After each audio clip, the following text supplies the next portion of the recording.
Good morning, good evening, good afternoon, wherever you are. I hope you're having an amazing day. It is Saturday, August 16th, 2014, and this is the facts of the matter. Three words that curry God's displeasure. They are, but, if only, and why. As the Israelites approached the Promised Land, Moses commissioned 12 spies to go in, scope out the territory. Upon their return, they reported that the land was indeed flowing with milk and honey. Numbers chapter 13, verse 26.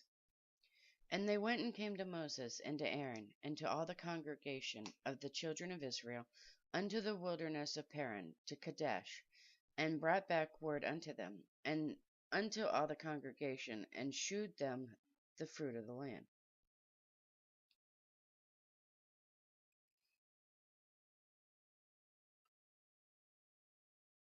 By this report, 10 of the 12 spies gave evidence of the fact that they were paralyzed by fear, rather than mobilized by faith.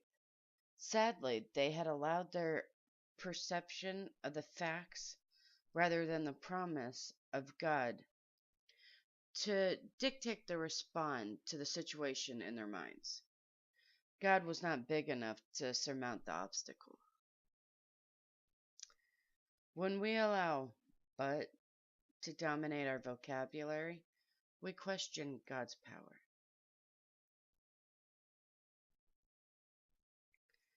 Numbers chapter 14, verse 2.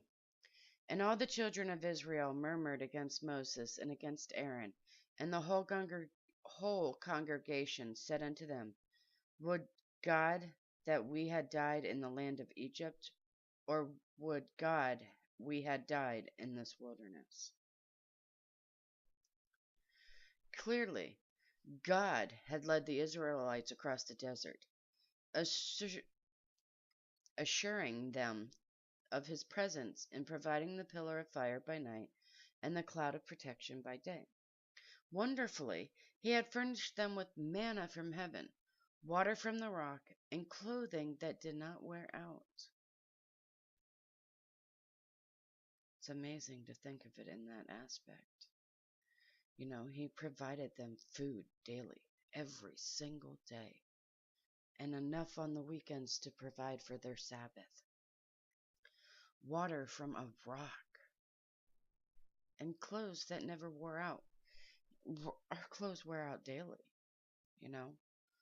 My shorts, in fact, that I'm wearing should have been, retired a while ago. The elastics, like completely gone. It doesn't stretch back or nothing. We all have those shirts, our favorite shirts with the holes in them because we've worn them so much they've worn out. But God provided them clothes that never wore out.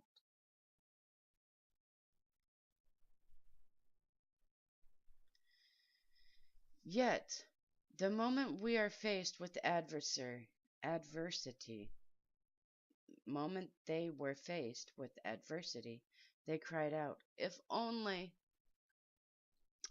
By that laminate, they signaled their presence to living in bondage under their Egyptian oppressors, over living in freedom under God's sovereign care. Numbers chapter 14, verse 2.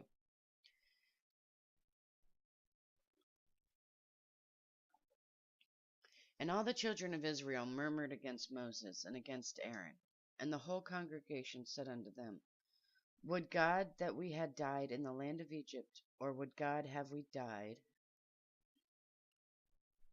in this wilderness?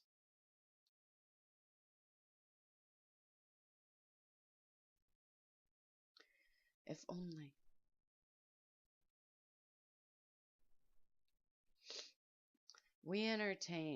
When we entertain the if onlys, we question God's goodness.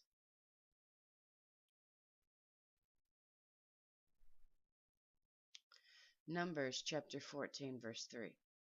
And wherefore hath the Lord brought us unto this land, to fall by the sword, that our wives and our children should be a prey?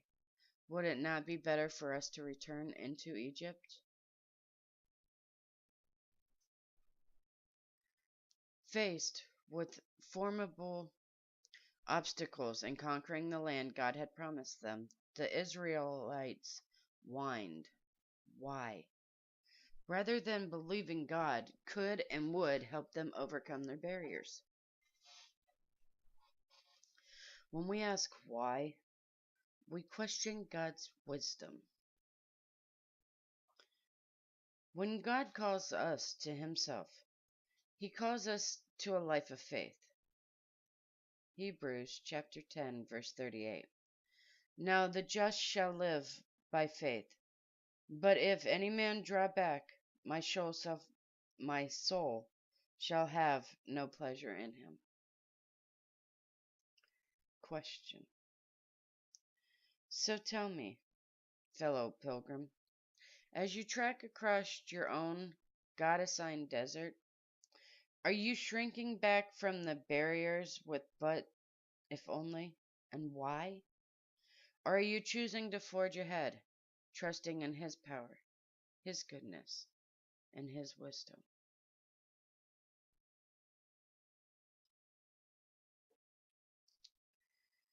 And that is the facts of the matter for Saturday, August 16th, 2014. If you're in rebellion, repent. Stop doing what it is that you're doing. Full-heartedly repent. Don't just say, Lord, forgive me. I'm sorry. Mean it. There's no sense of saying it if you don't fully mean it. And then don't go back. Stop doing what it is and don't go back to doing it anymore. Peace be in you, my brothers and sisters. May the Lord have mercy on us all. I love you guys so very, very much. God bless.